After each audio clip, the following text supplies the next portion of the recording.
régimen socialista ha caído por fin, o eso parece, pero lo más llamativo de estas elecciones quizás no es eso, sino la irrupción de un partido que hasta hace muy poco nadie le hacía caso y de repente se ha convertido en la nueva división azul. Vox ha conseguido 12 escaños de la nada y de repente ha encendido todas las alertas en cientos de medios que no se encendieron con la irrupción de Podemos. La palabra ultraderecha se ha repetido más que el Padre Nuestro. La extrema derecha, esa extrema derecha o la extrema derecha en Andalucía. No dependa de la extrema derecha, en manos de la extrema derecha, en manos de la extrema derecha. Fuerza abiertamente de extrema derecha. Alerta antifascista. Nadie hasta hoy consideró a Vox ultraderecha, un partido que existe desde hace 5 años. ¿Pero por qué ahora ese interés por hacerlo? Pues porque España necesitaba su partido de ultraderecha, para alentar el miedo a la derecha ante el hundimiento de la izquierda que se está produciendo en todo el mundo. Así que hoy vamos a comparar. ¿Quién es el partido realmente radical? ¿Podemos o Vox? ¿Quién de los dos realmente es anticonstitucional? Pues recordemos que Podemos es el socio preferente del actual gobierno y vamos a intentar dejar en ridículo, aunque tampoco sea muy difícil, a esa gente como Dolores Delgado que asegura que los golpistas son constitucionales y Vox no. Y también analizaremos el auge de este partido y todo como siempre a través de varios puntos. Comenzamos con la Constitución y hablaremos de 4 pilares fundamentales de esta: la unidad nacional, la justicia, la educación y la libertad de expresión. ¿Quién es inconstitucional? ¿Podemos o Vox? Empezamos con lo básico, la unidad de España. ¿Qué dice la Constitución respecto a esto? Artículo 2. La Constitución se fundamenta en la indisoluble unidad de la nación española, patria común e indivisible de todos los españoles. Artículo 92. Las decisiones políticas de especial trascendencia podrán ser sometidas a referéndum consultivo de todos los ciudadanos. El referéndum será convocado por el Rey mediante propuesta del presidente del Gobierno previamente autorizado por el Congreso de los Diputados. ¿Qué defiende Podemos? Podemos defiende la celebración de un referéndum de autodeterminación pactado con el Gobierno. ¿Qué defiende Vox? Pues defiende la Constitución tal cual está redactada en todos sus artículos. Esto incluye el artículo 2 que habla de la indisoluble unidad de España y por supuesto también el artículo 92 que impide la celebración de un referéndum incluso pactado con el Gobierno sin antes cambiar la Constitución. Por tanto, Podemos defiende un referéndum pactado con el Gobierno y por mucho que esto suene legal, es totalmente anticonstitucional. Un referéndum de autodeterminación solo puede celebrarse realizando antes una reforma constitucional para acabar con el artículo 2 que se cargue la indivisibilidad de España y el 92 que permita realizar un referéndum a una comunidad autónoma, porque hasta hoy solo el gobierno central, es más, solo el Rey de España tiene la capacidad para autorizarlo. De modo que ¿quién es anticonstitucional? ¿Podemos o Vox? Siguiente cuestión. Justicia. Esto es lo que dice la Constitución en cuanto a la justicia. La justicia emana del pueblo y se administra en nombre del Rey, por jueces y magistrados integrantes del Poder Judicial, independientes, inamovibles, responsables y sometidos únicamente al imperio de la ley. La justicia siempre ha sido un poder anhelado por Podemos, y es que aquí chocan de forma realmente alarmante los que llaman inconstitucional a Vox y los que creen, como Dolores Delgado, que Podemos es una fuerza que respeta la Constitución. Hasta ahora, todos los partidos políticos hemos aceptado la Constitución en nuestra forma de ser, todos los que están en el arco parlamentario. Ha irrumpido un partido que en su ideario rechaza partes de la Constitución. Veamos qué propone cada uno de los partidos en cuanto a esto. Vox. Reforma del Poder Judicial para una independencia real del poder político. La totalidad de los miembros del Tribunal Supremo y Consejo General del Poder Judicial serán elegidos por concurso de méritos y entre quienes son parte de la comunidad de la justicia. Supresión del Tribunal Constitucional y sus funciones las asumirá la Sala Sexta del Tribunal Supremo. Bien, como vemos aquí, seguimos manteniéndonos en la independencia del Poder Judicial, nada alarmante para ser un partido inconstitucional y extremista. Pero ahora veamos las propuestas en cuanto a justicia de Podemos, el partido que está, según el PSOE, dentro de la Carta Magna y que jura la Constitución por imperativo legal. Podemos proponía en su documento para un gobierno del cambio de las elecciones de 2016 que responsabilidades como la del fiscal general del Estado, el fiscal especial anticorrupción, el fiscal del Tribunal de Cuentas o la abogacía del Estado debían ser elegidos en base a la adhesión ideológica con el gobierno y su compromiso con el cambio. Vamos, chavismo bananero de toda la vida. Podemos proponía sin ningún tapujo cargarse el Poder Judicial y que éste pasara a manos del Poder Ejecutivo, es decir, de Pablo Iglesias, cargándose la división de poderes de un Estado de Derecho que recoge la Constitución. Así que, ¿quién es anticonstitucional? ¿Podemos o Vox? Educación. ¿Y qué ocurre con otro pilar fundamental del Estado de Derecho? Pues que de nuevo nos encontramos con el totalitarismo inconstitucional de los socios de gobierno contra el acato de la Constitución de los supuestos inconstitucionales. Esto es lo que dice la Constitución en cuanto a la educación. Todos tienen derecho a una educación. Se recoge la libertad de enseñanza. La educación tendrá por objeto el pleno desarrollo de la personalidad humana en el respeto de los principios democráticos de convivencia y los derechos y libertades fundamentales. Los poderes públicos garantizan el derecho que asista a los padres para que sus hijos reciban la formación religiosa y moral que esté de acuerdo con sus propias convicciones. Vamos a ver qué dice Vox en sus propuestas acerca de la educación. Vox quiere trasladar el poder de elección de centros escolares a los padres para que ellos elijan en libertad la educación que quieren para sus hijos, en función de sus creencias, de sus intereses, de sus valores, de sus necesidades o de sus prioridades. Es que básicamente es un calco del artículo 27 de la Constitución. ¿Y qué dice Podemos en cuanto a educación? Pues básicamente se pasa por el forro el derecho constitucional de los padres para que puedan elegir la educación de sus hijos. Y al colmo es el argumento este de los padres tenemos derecho a elegir completamente la educación de nuestros hijos. No, mire, no. O sea, para eso está pensada la educación pública. Es decir, la educación pública está pensada en gran medida para defender o proteger a los padres, a los hijos, digo, del hermetismo de la ideología de sus padres. Por tanto, ¿quién es anticonstitucional? ¿Podemos o Vox? Libertad de expresión. La libertad de expresión, otro derecho constitucional intocable, y es que si hay algo que aborrece Podemos es precisamente la libertad, y concretamente la libertad de expresión.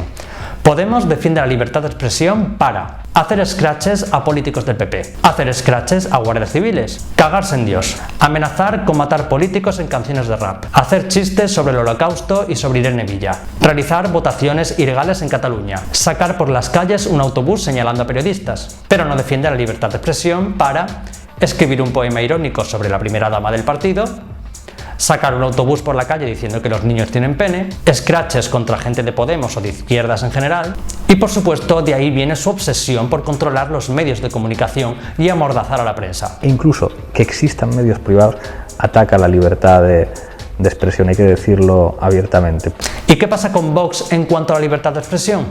Bueno, pues de momento yo no he escuchado a Vox censurar a nadie, ni hacer scratches contra nadie. La verdad es que todo puede pasar, pero hasta el momento parece que la libertad de expresión no la llevan muy mal. Aunque sí es cierto que tienen un cierto tufillo intolerante, sobre todo cuando pidieron ilegalizar Podemos. Y si hay un partido al que hay que ilegalizar en España, en todo caso será a Podemos, que no cree en la democracia. O cuando Santiago Abascal propuso la expulsión de extranjeros como Echenique.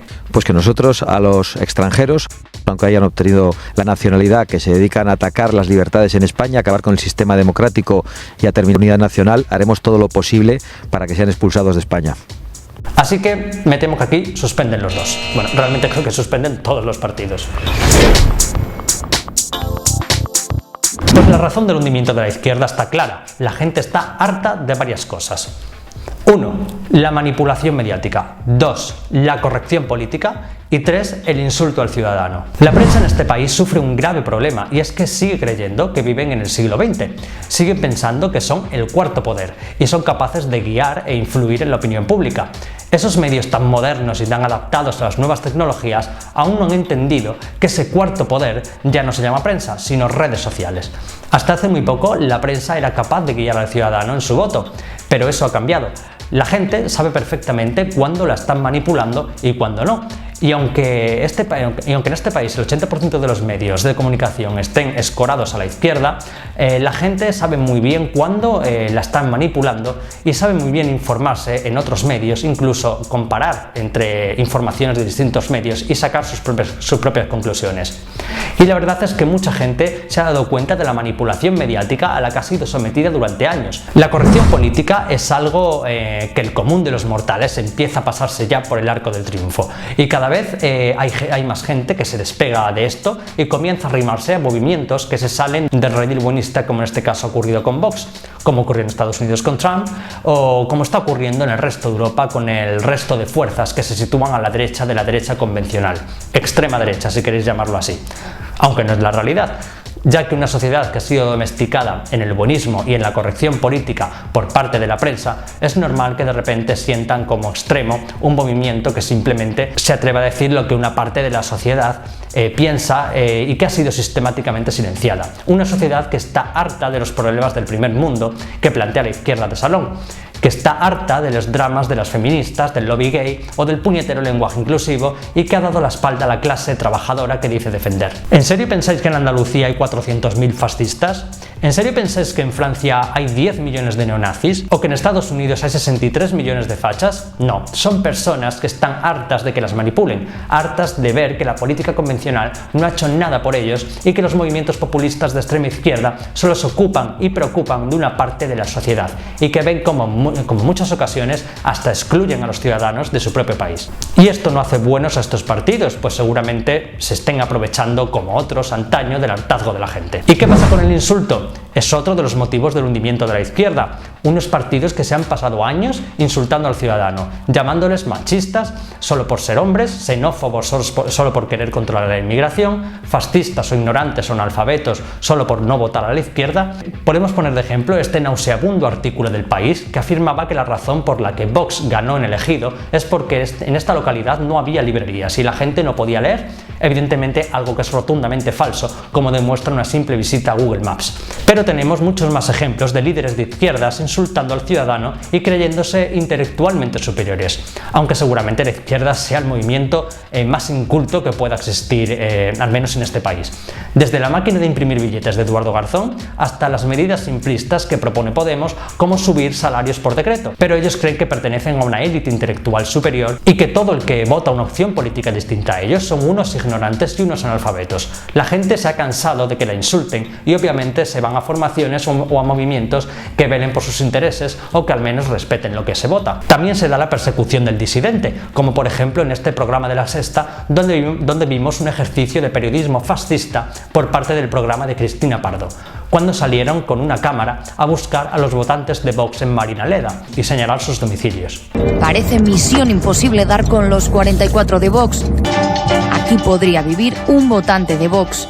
Sí, Marinaleda, ese pueblo que es una inmensa cooperativa controlada por Izquierda Unida y por Gordillo, ese señor que asaltó un Mercadona hace ya algunos años y que necesita urgentemente una limpieza bucal acompañado de un curetaje y quizás una ortodoncia. ¿Es Vox ultraderecha? Pues comparado con el espectro político actual en España, evidentemente sí.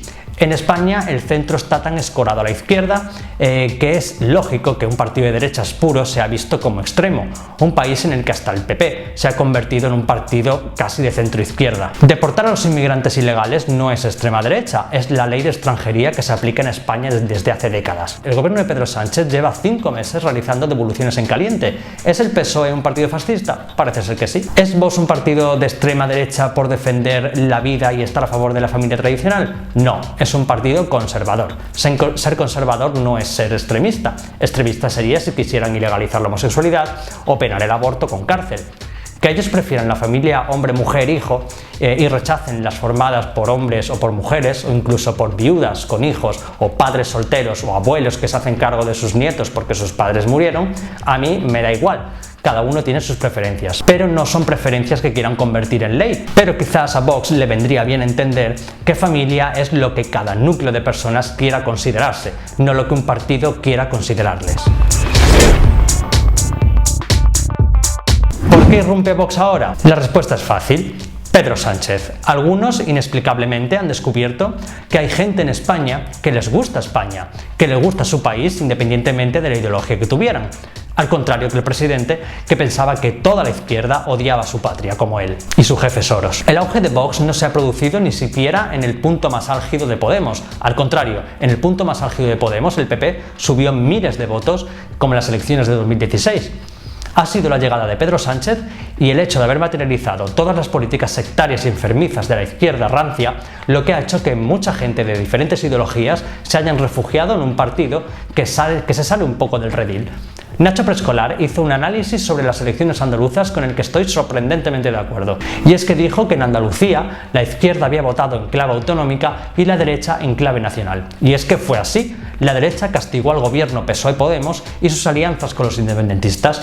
Y esto lo arregló Susana Díaz proponiendo un cordón sanitario a 400.000 de sus ciudadanos. Maravilla. Es a partir de mañana abrir el diálogo con todas las fuerzas políticas para intentar evitar y ser dique de contención de que la extrema derecha sea quien decida el gobierno de Andalucía. Vox no es un partido perfecto, ni mucho menos. De hecho, tiene varios agujeros y algunas propuestas totalmente fantasiosas, como esa de construir un muro en Melilla. Lo que no quiere decir que no tenga propuestas interesantes, pero no endiosemos a nadie. Lo que realmente me toca las narices es que aquellos que se han dedicado a comerle los a todo el que lleva intentando cargarse la unidad de España y la convivencia entre españoles, aquellos que quieren destruir la Constitución y aquellos que dan un golpe de Estado a la democracia, vengan a decir con quién deben o no deben pactar los demás partidos, porque resulta que son muy radicales e inconstitucionales. Es que la cara no les cabe ya en la Moncloa. Pues hasta aquí mi análisis, mi vídeo de hoy. Antes que nada quiero dar las gracias a Nika Frama por el diseño del nuevo logo de Infoblogger. Y pues nada, si os ha gustado, como siempre podéis suscribiros y si no, pues podéis dejar vuestro insulto aquí abajo.